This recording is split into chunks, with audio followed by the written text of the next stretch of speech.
Bom dia, boa tarde, boa noite, querido aluno deste nosso curso de Prática Jurídica em Direito Penal. Aqui estamos nós, este é o nosso módulo de número 3, e neste módulo de número 3 nós vamos tratar das peças processuais necessárias ou aplicáveis para resguardar o direito à liberdade do indivíduo. É lógico que se nós pensarmos de forma genérica, o próprio processo penal em si busca resguardar o direito à liberdade. E é evidente que todo este nosso curso, à exceção das hipóteses das aulas referentes ao exercício do direito de queixa, da figura do assistente de acusação, no mais, todas as outras aulas, elas estarão sim buscando, obviamente, resguardar o direito à liberdade daquele indivíduo, seja ele um indiciado, seja ele um acusado, não é isso, criminalmente. Fato é que neste módulo em especial, o que nós temos por objetivo é exatamente a restituição da liberdade de alguém que a teve cerceada. Então, o indivíduo teve a sua prisão decretada, enfim, o indivíduo foi preso em flagrante. O que o advogado deve fazer para buscar restituir o quanto antes a liberdade daquele indivíduo? Então, este é o objetivo deste nosso módulo de número 3. Então, verificar o que deve ser feito por um advogado de forma bem prática, bem direta, para restituir a liberdade da pessoa que teve uma prisão, que sofreu uma prisão em flagrante, que teve uma prisão preventiva decretada, uma prisão temporária decretada pelo juiz. Bom, fato é que nós não podemos também nos distanciar no todo da ideia do habeas corpus, não é? Então, nós sabemos que existem aí institutos, peças de liberdade, na verdade, chamadas de medidas de contracautela prisionais. E aí depois eu vou explicar por que esse nome, medidas de contracautela de prisão, né? Então, essas medidas de contracautela, elas têm que ser diferenciadas do HC. Ainda não é objetivo neste módulo abordar a figura do habeas corpus. Embora o habeas corpus seja, óbvio, um grande mecanismo de tutela de liberdade. É lógico que o habeas corpus é o grande remédio constitucional para a restituição da liberdade ou manutenção da liberdade, já que o habeas corpus é possível em caráter liberatório, mas também é possível em caráter preventivo. Não é isso? Apenas para evitar que o indivíduo seja preso. Ele é possível também quando há mera ameaça ao direito de liberdade.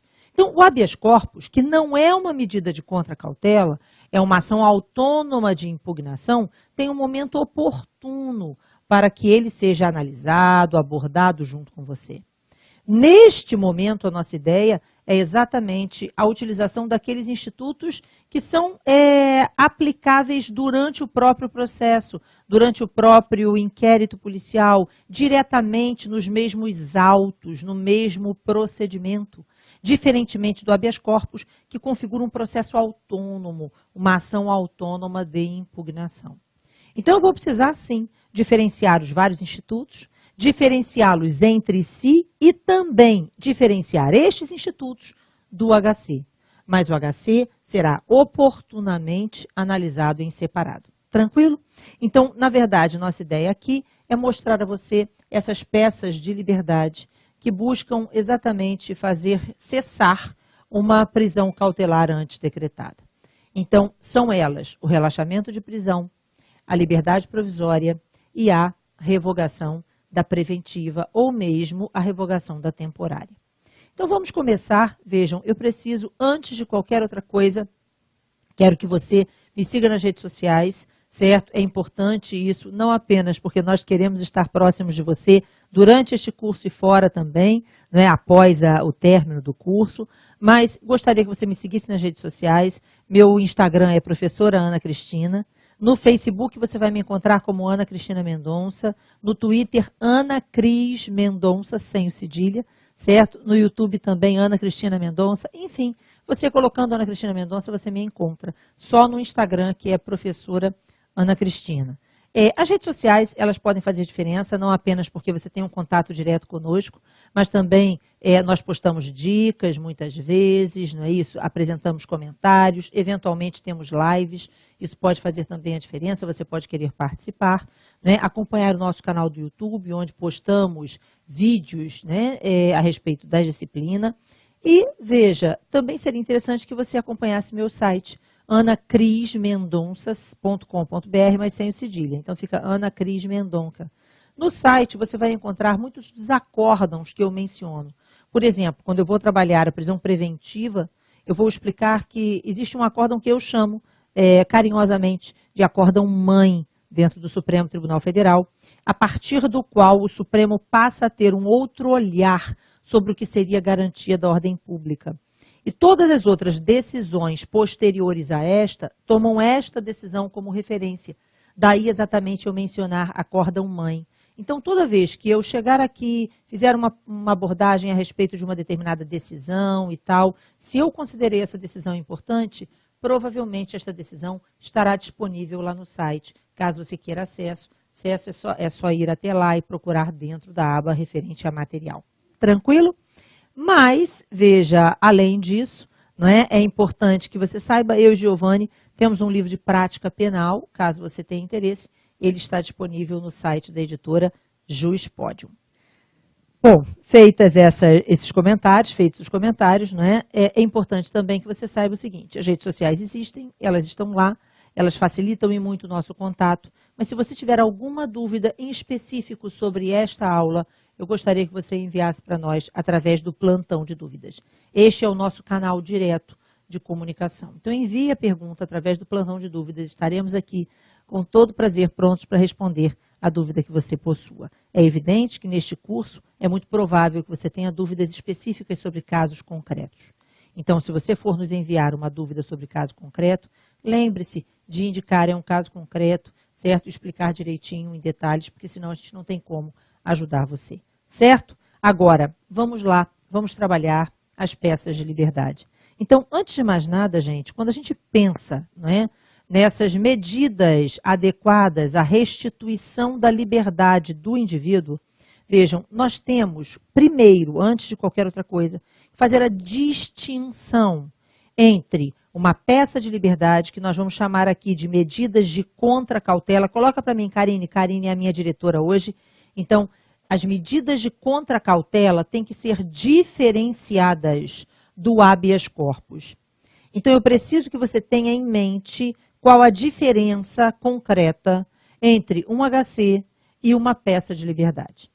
É muito comum, e aí vejam só, a gente sai da faculdade, não é? Todo empolgado, querendo advogar, quero ser advogado na esfera penal, etc. e tal. E é muito comum que o advogado iniciante, ele confunda as peças de liberdade com o habeas corpus, numa situação prática. Então, eu vou te dar um exemplo para que você entenda do que eu estou falando. O indivíduo foi preso em flagrante. Ele foi preso em flagrante, e aí, veja bem, você já chegou lá na delegacia, foi chamado e tal. E aí ele conta para você, foi preso em flagrante, você viu as circunstâncias desse flagrante e tudo mais.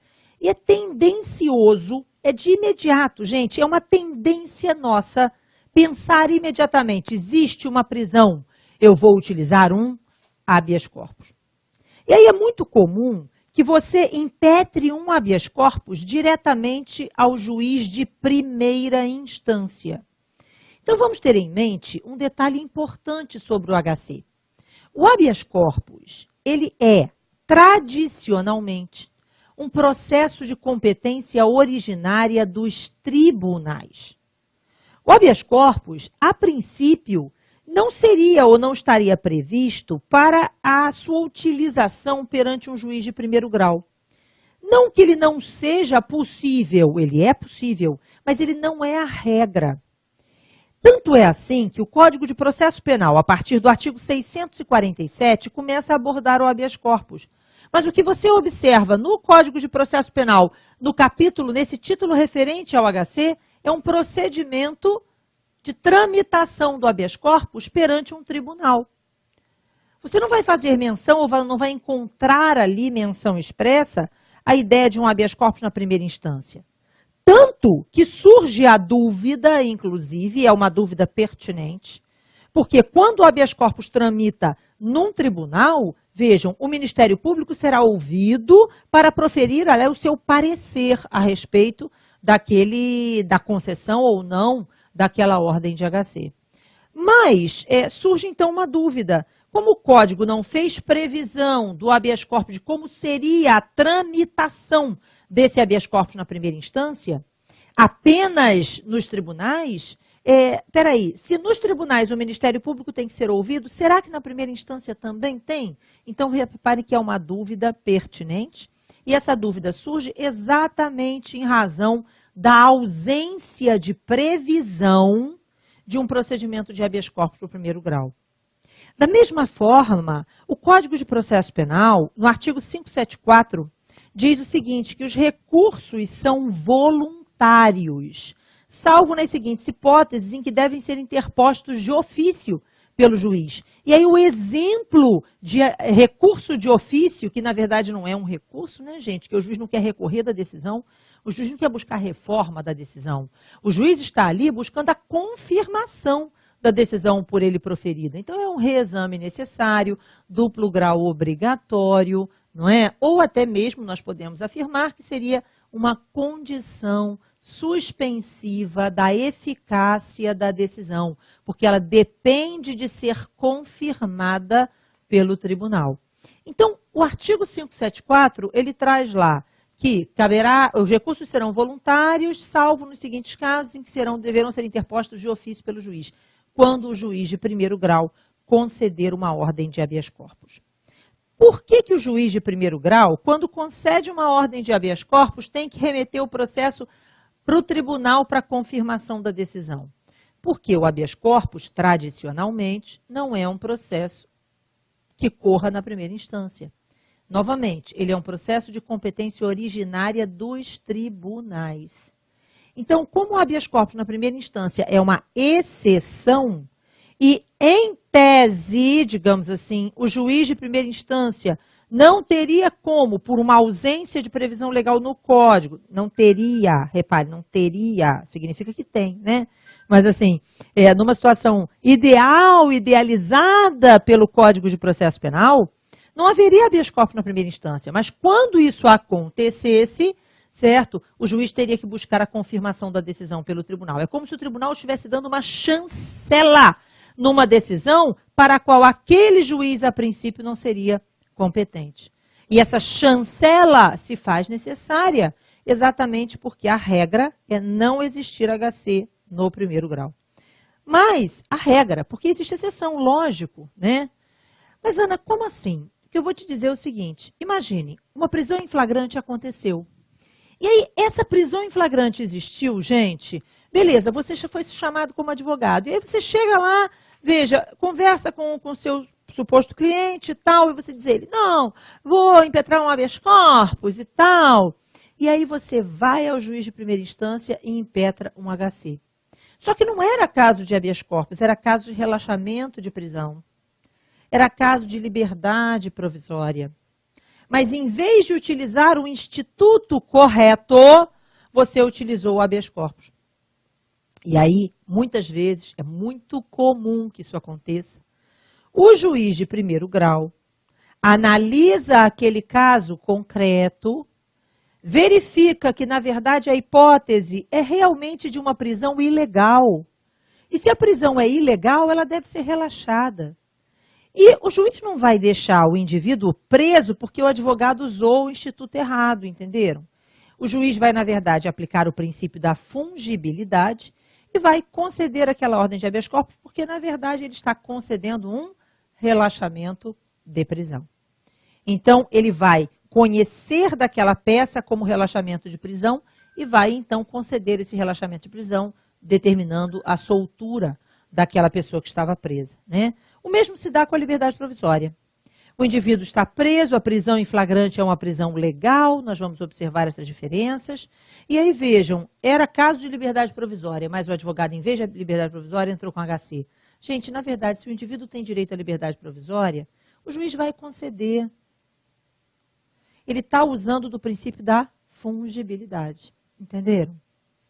Porque, no primeiro momento, se cabe relaxamento de prisão, eu devo me utilizar do relaxamento de prisão. Se cabe liberdade provisória, eu devo me utilizar da liberdade provisória. O habeas corpus será, nestes casos, uma medida subsidiária.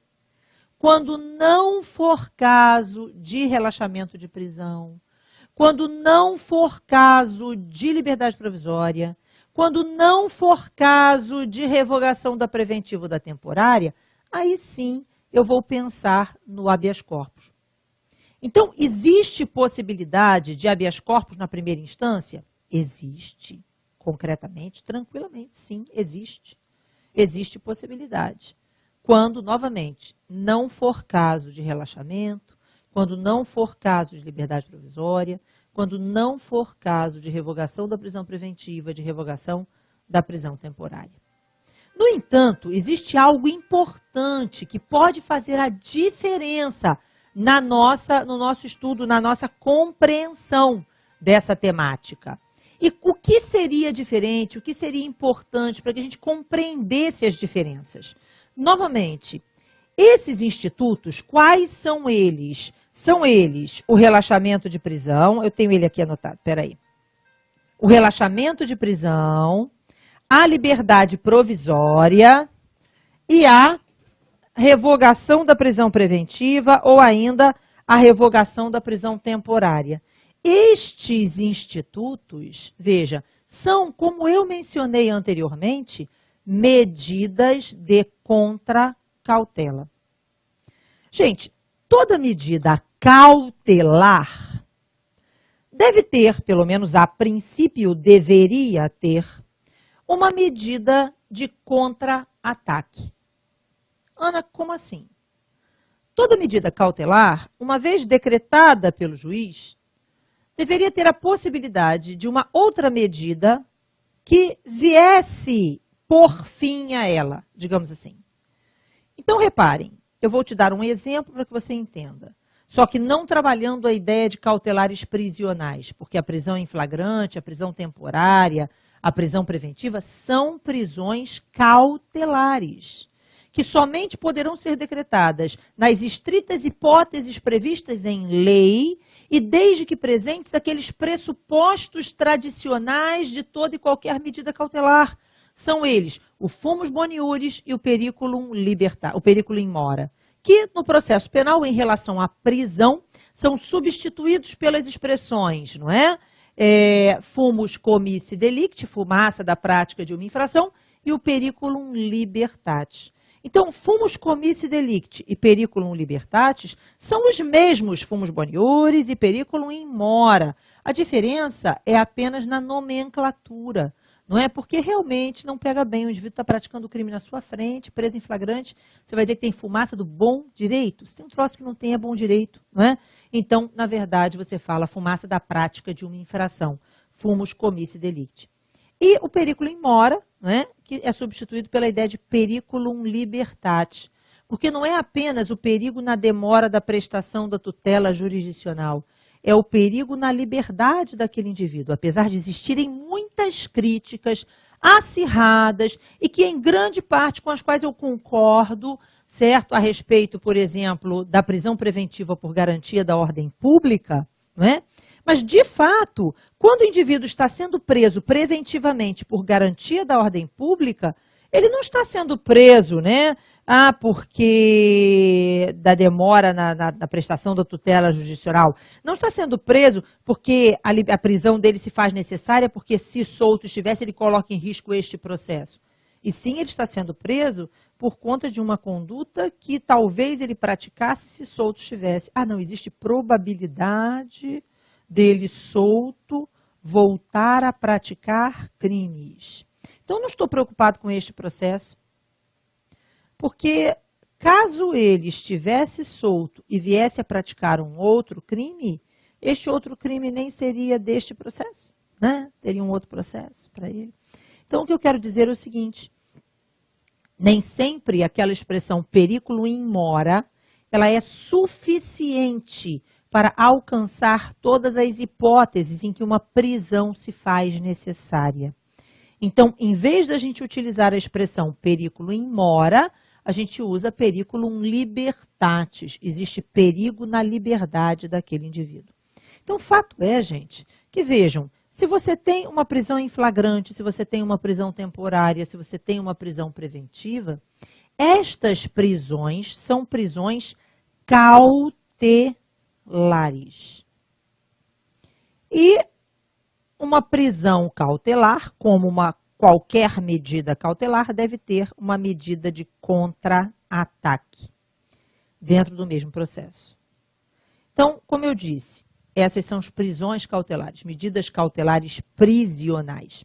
Mas existem as medidas cautelares não prisionais. As medidas cautelares, não aquelas do artigo 319, não é isso que eu estou me referindo. Eu digo medidas cautelares reais.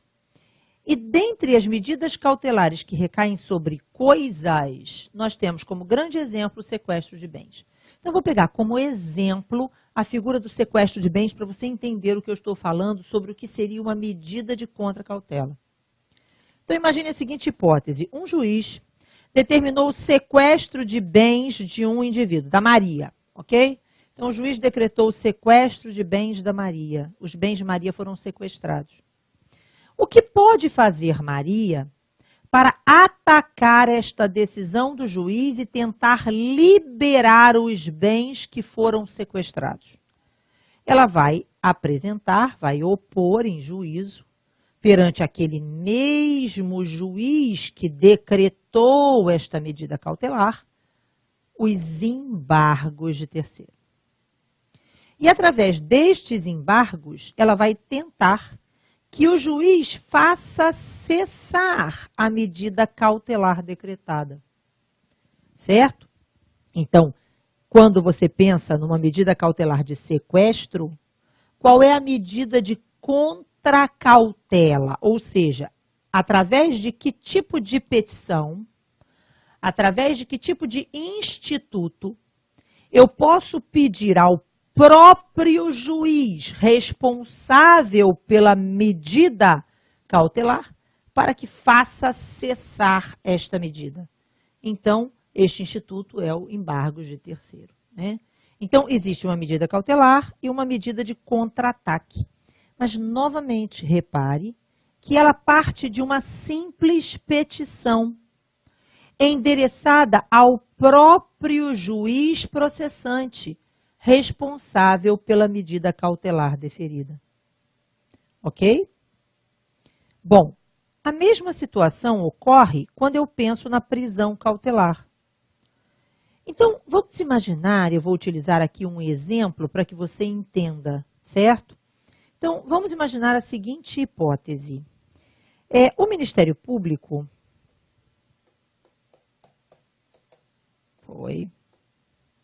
O Ministério Público ofereceu denúncia ao juiz, buscando a condenação do João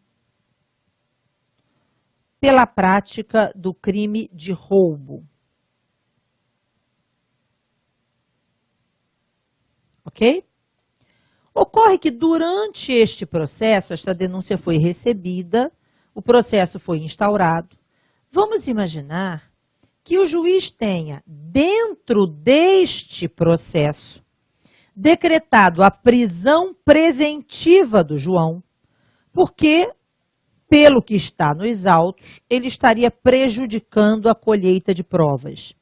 Então, a prisão preventiva do João foi decretada, vejam, com a finalidade de resguardar a instrução criminal, por conveniência da instrução criminal.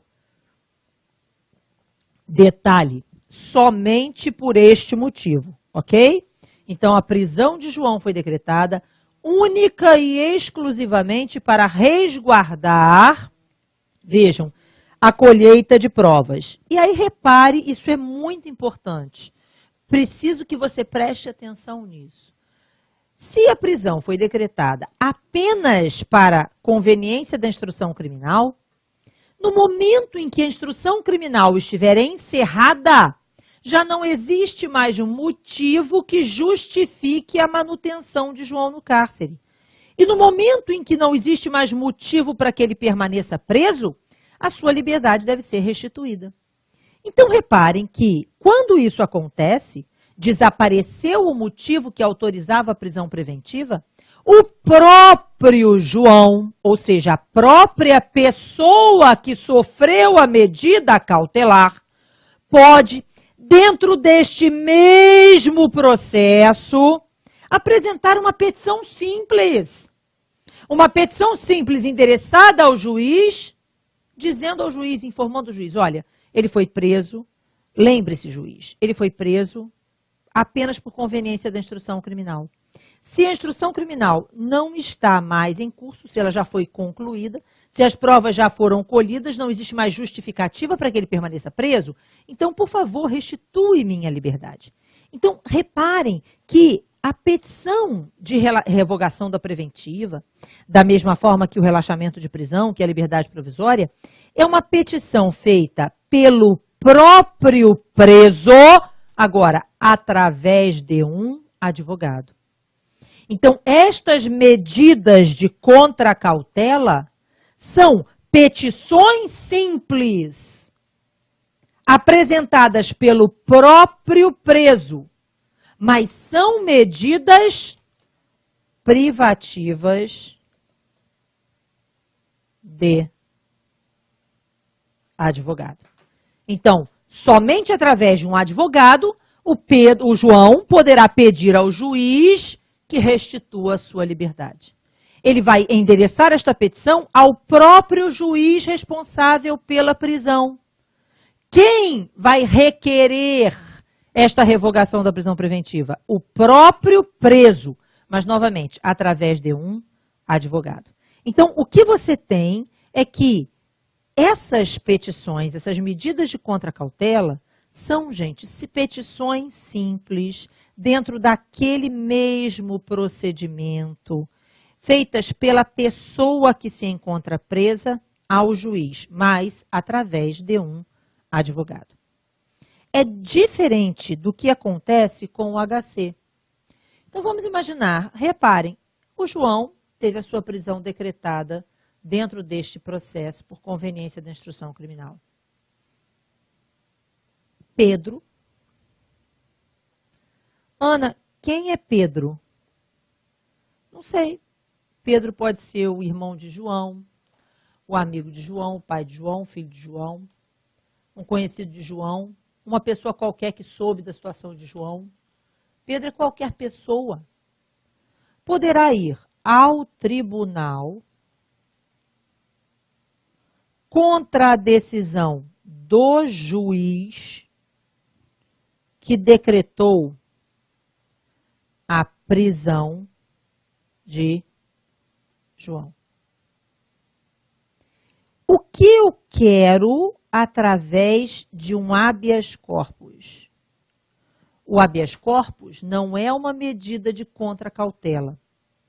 O habeas corpus inaugura um outro processo. O habeas corpus, ele não é endereçado ao próprio responsável pela prisão. Eu terei que analisar quem reformaria a decisão daquele órgão que decretou a prisão, para a ele endereçar o meu habeas corpus. Então, se o responsável pela prisão de João foi o juiz, então eu vou ter que impetrar o habeas corpus no TJ, se o juiz for estadual, no TRF, se o juiz for federal. Mas eu não poderia, diante de estar atacando, se eu estou atacando a prisão preventiva decretada contra João, e quem decretou esta prisão preventiva foi o próprio juiz processante, eu não posso, com um habeas corpus, tentar soltar João junto ao juiz processante. Eu vou ter que ir ao tribunal. Então, o habeas corpus, ele inaugura um novo processo, uma nova relação jurídico-processual. Diferentemente do relaxamento de prisão, da liberdade provisória, da revogação da preventiva, que são petições simples endereçadas ao juiz processante, o HC é uma ação que depende das condições para o seu regular exercício inaugura uma nova relação jurídico-processual com um outro objeto distinto daquele do processo principal. A medida de contracautela, ela não está discutindo o artigo 157. Ela está apenas formando um incidente dentro deste processo, no qual estará sendo discutida a prisão ou o direito à liberdade daquele que esteve preso. Quem entra com a medida de contracautela? O próprio preso, através do seu advogado. Quem entra com um habeas corpus? Qualquer pessoa, e não precisa de advogado. São medidas completamente diferentes, mas a gente volta já já.